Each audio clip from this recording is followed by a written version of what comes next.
The grand marble staircase of the Langston mansion had witnessed elegant galas, political fundraisers, and family celebrations, but it had also become the stage for silent battles.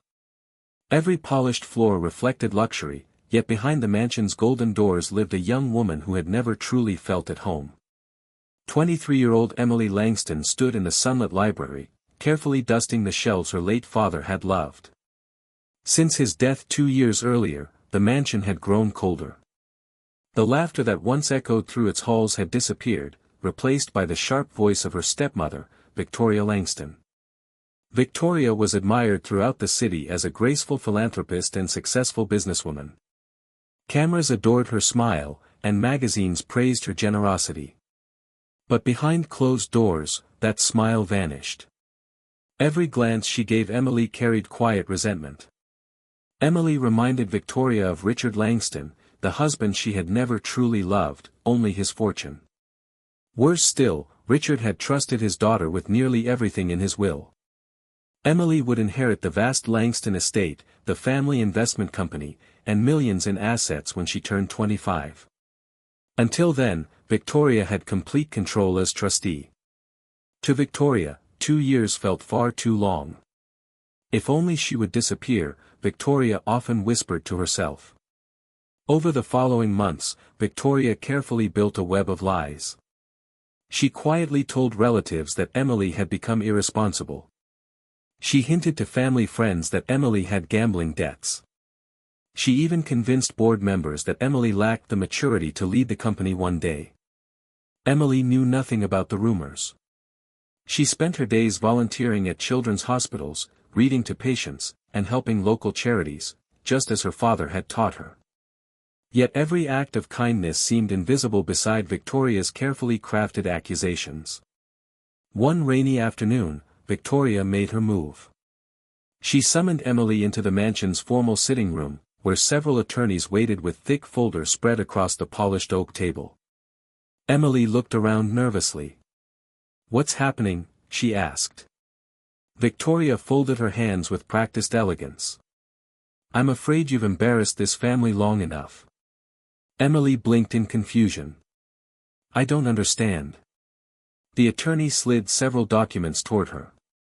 "Miss Langston," he said cautiously, "there have been concerns raised regarding your financial decisions and emotional stability." Emily stared at the papers. "That's impossible." Victoria let out a dramatic sigh. "You've become impossible to help." Emily's voice trembled. "You're lying." Victoria stood and walked toward the window. "You have one suitcase packed upstairs. You're leaving today." The words hit Emily like ice water. "My father built this home. And I control it," Victoria replied coldly. Before Emily could recover, Victoria revealed one final surprise. "I've arranged something generous." She handed Emily another envelope. Inside were guardianship papers connected to a housing assistance program. The paperwork paired Emily with Daniel Carter, a homeless single father raising his 7-year-old daughter, Lily. Victoria had quietly manipulated the legal process, presenting it as a charitable rehabilitation arrangement for someone she falsely claimed was unable to live independently. Emily looked up in disbelief. "You gave me away." "I gave you a chance to learn humility," Victoria answered with a satisfied smile. Outside the mansion gates, a small crowd of reporters had already gathered, tipped off anonymously about the family's troubled heiress. Cameras flashed as Emily stepped outside carrying nothing but a worn suitcase. Across the street stood Daniel Carter, his daughter holding tightly to his hand. Their clothes were old but clean, and concern filled Daniel's eyes as he watched Emily's tears. Victoria looked down from the mansion balcony, convinced she had destroyed her stepdaughter's future forever. She smiled with triumph. She had no idea that the quiet homeless father waiting below was a man whose greatest chapters had yet to be written, and that this cruel decision would become the biggest mistake of her life. The first night Emily spent at the family shelter felt like she had stepped into a completely different world. The room she would share with Daniel Carter and his 7-year-old daughter, Lily, was no larger than the dressing room she once had in the Langston mansion. Two narrow beds stood against the walls, and a small table with chipped paint sat beneath a single window. Outside, rain tapped softly against the glass. "I'm sorry we can't offer you anything better," Daniel said as he set her suitcase near the bed. Emily looked around before forcing a small smile. "You don't have to apologize. None of this is your fault." Lily skipped over, hugging a worn stuffed rabbit with one missing eye. "My name is Lily," she said cheerfully. "Daddy says you're staying with us." Emily knelt to her level. "That's right. I'm Emily." Without hesitation, Lily placed the rabbit into Emily's hands. "When I get scared, Mr. Buttons helps me. You can borrow him tonight." Emily's eyes filled with tears. In the mansion, she had lived among priceless antiques but had rarely received a gift given with such pure kindness. That evening Daniel heated a pot of vegetable soup on a small portable stove. He divided it into 3 bowls, quietly giving himself the smallest portion. Emily noticed immediately.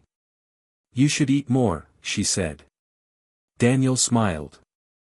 "Lily is growing, and you're our guest." She had not felt like anyone's guest in a long time.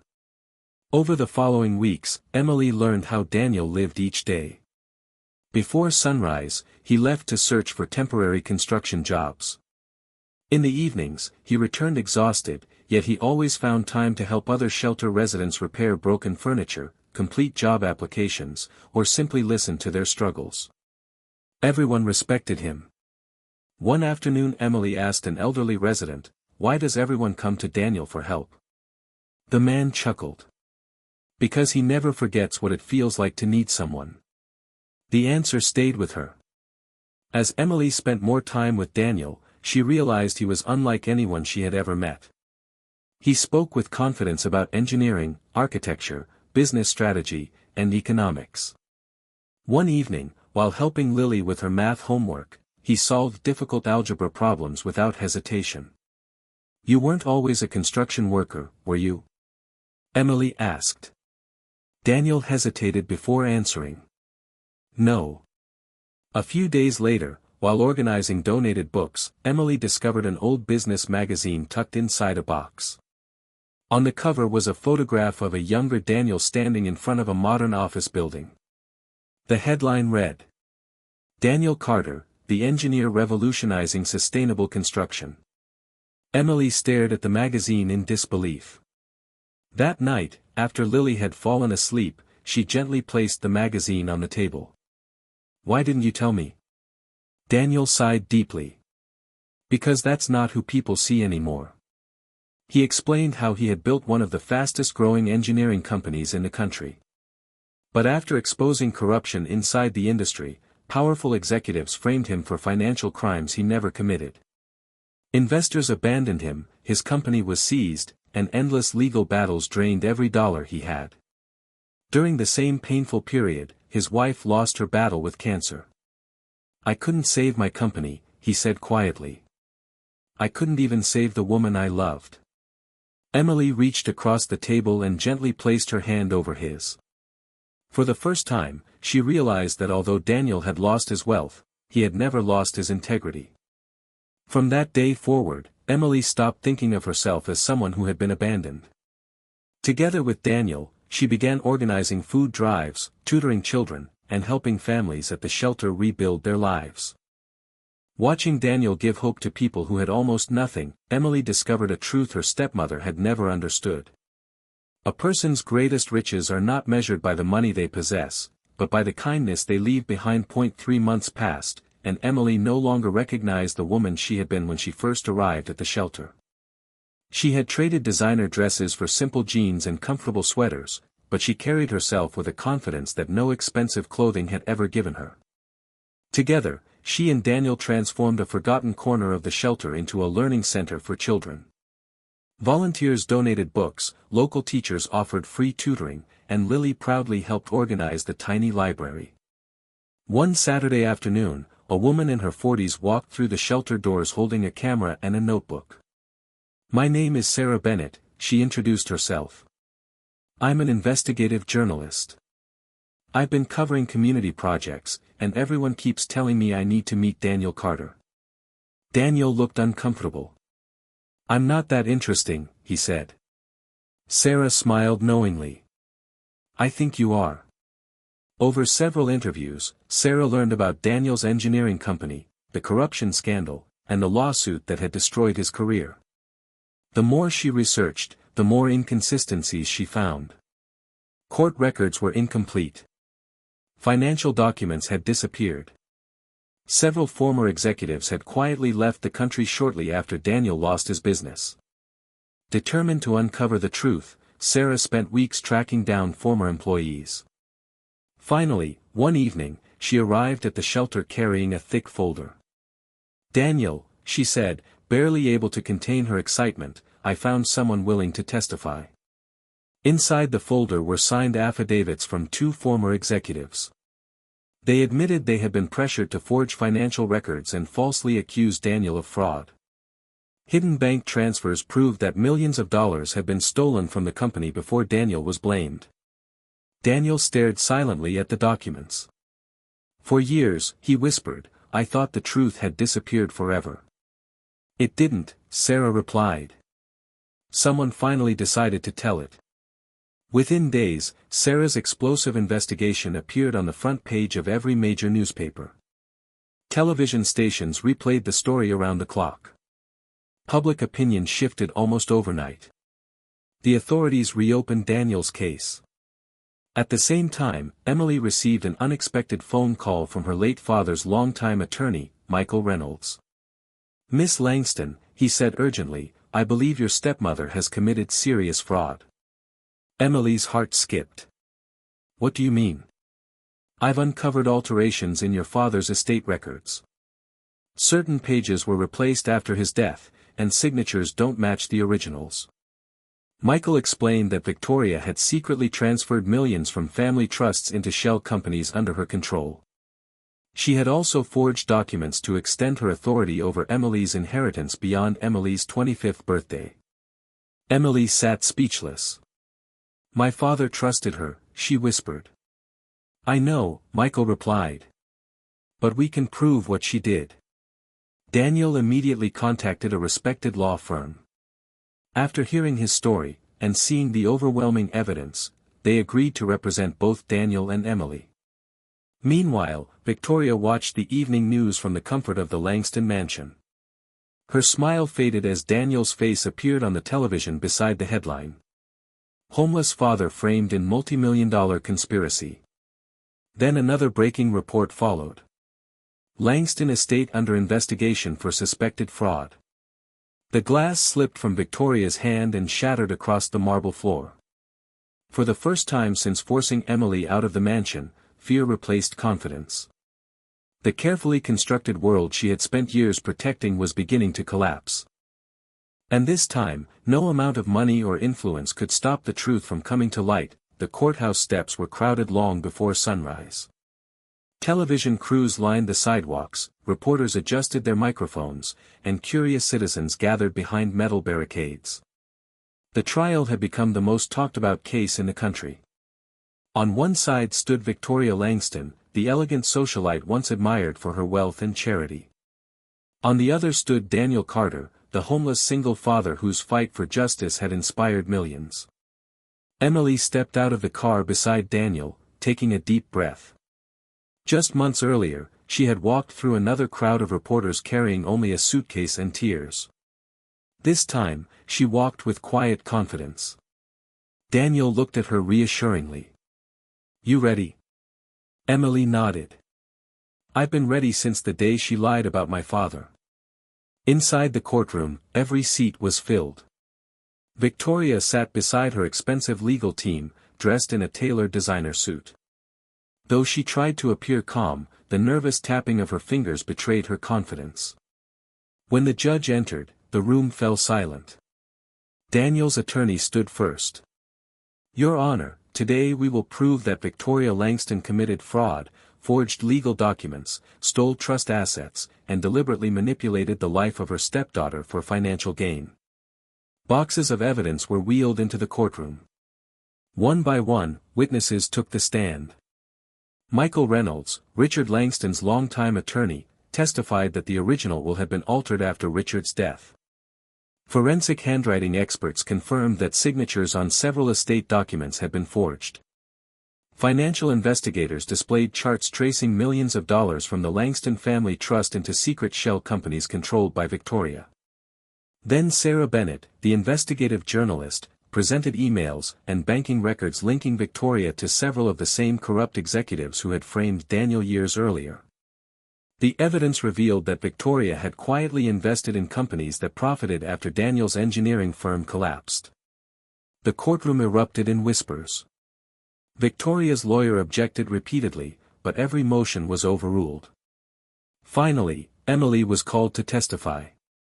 She walked to the witness stand, placed her hand on the Bible, and answered every question with calm honesty. The prosecutor asked gently, "Miss Langston, what did your stepmother do after your father's death?" Emily paused, her eyes briefly meeting Victoria's.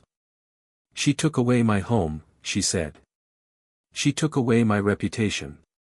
She tried to convince the world I was worthless." The courtroom remained silent. But she made one mistake. The prosecutor leaned forward. "What was that?" Emily smiled softly. She believed kindness was weakness. She turned toward Daniel. "She thought sending me to live with a homeless father would ruin my life. Instead, tears filled her eyes. It gave me a family." Many people in the courtroom quietly wiped away tears. When it was Victoria's turn to testify, her composure finally cracked. Faced with overwhelming evidence, contradictory financial records, and sworn testimony from former associates, she struggled to explain her actions.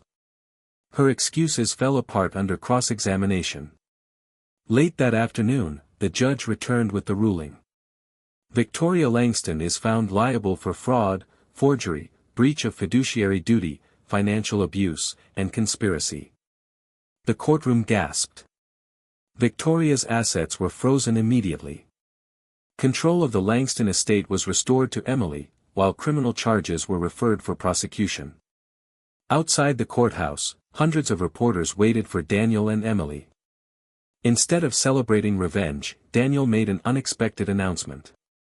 "We're not here to celebrate someone's downfall," he said. "We're here to celebrate justice." He revealed that he would use the compensation from his restored engineering company to establish the Carter Hope Foundation, dedicated to helping homeless families, single parents, and children rebuild their lives. Emily stepped beside him.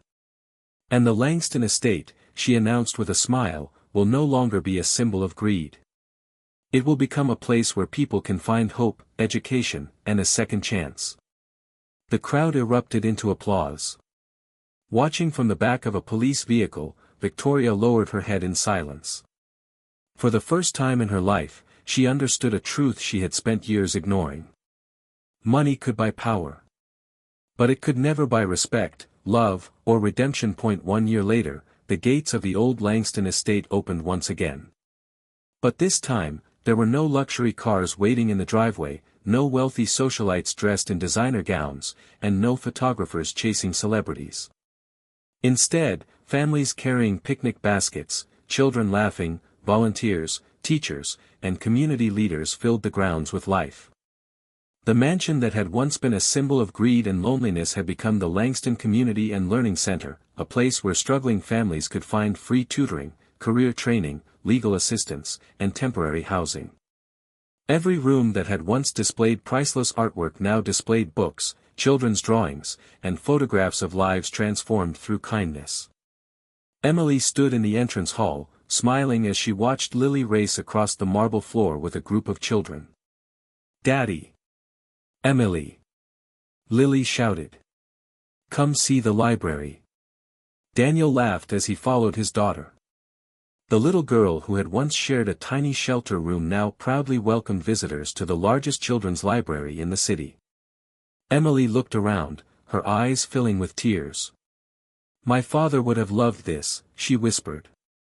Daniel gently took her hand. "I think he's already proud." Months earlier, Daniel's engineering company had officially reopened under his leadership. Instead of focusing only on profits, he introduced programs that hired veterans, single parents, and people rebuilding their lives after homelessness. His company quickly earned a reputation not only for excellence but also for compassion. Emily had become the executive director of the Carter Hope Foundation. Every week she visited shelters, schools, and family centers, reminding people that difficult circumstances did not define their future. One sunny afternoon, Daniel led Emily into the estate's beautiful rose garden. "I have one more dream," he said. Emily smiled. "Only one?" He laughed before reaching into his pocket. From a small velvet box, he removed a simple diamond ring. "When we first met," he said, "we both believed our lives had been destroyed." Emily nodded, remembering the cold day she had walked out of the mansion carrying only a suitcase. "But losing everything helped me find what matters most," Daniel continued. "Emily Langston, will you marry me?" Tears rolled down her cheeks. "Yes," she whispered. "Of course I will." Their wedding took place that autumn beneath the ancient oak tree overlooking the estate gardens. There were no extravagant decorations or celebrity guests. Instead, the seats were filled with shelter residents, volunteers, teachers, construction workers, former employees, and families whose lives had been changed by Daniel and Emily's generosity.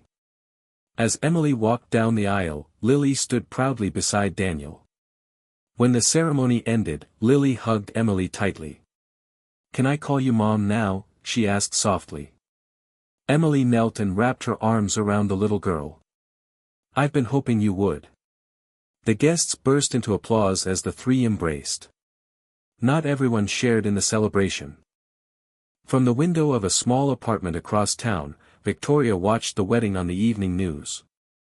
After losing her fortune, reputation, and freedom during months of legal proceedings, she now lived a quiet, lonely life. For the first time, she understood that the wealth she had spent years protecting had brought her nothing but emptiness. She switched off the television and sat alone in silence. Meanwhile, laughter echoed across the gardens of the Langston estate. Children played where fear had once lived. Families found hope where bitterness had once ruled. Daniel looked at Emily as the sun began to set. "Do you ever regret the day she forced you to leave this house?" he asked. Emily looked around at the joyful faces surrounding them before smiling. "No," she answered. "Because she thought she was taking my future away." She squeezed his hand. "But she was actually leading me to it." As the evening sky filled with golden light, the new family walked hand in hand toward the community center they had built together. The greatest revenge had never been revenge at all. It was choosing love over hatred, generosity over greed, and building a life so full of purpose that the pain of the past could never steal their joy again.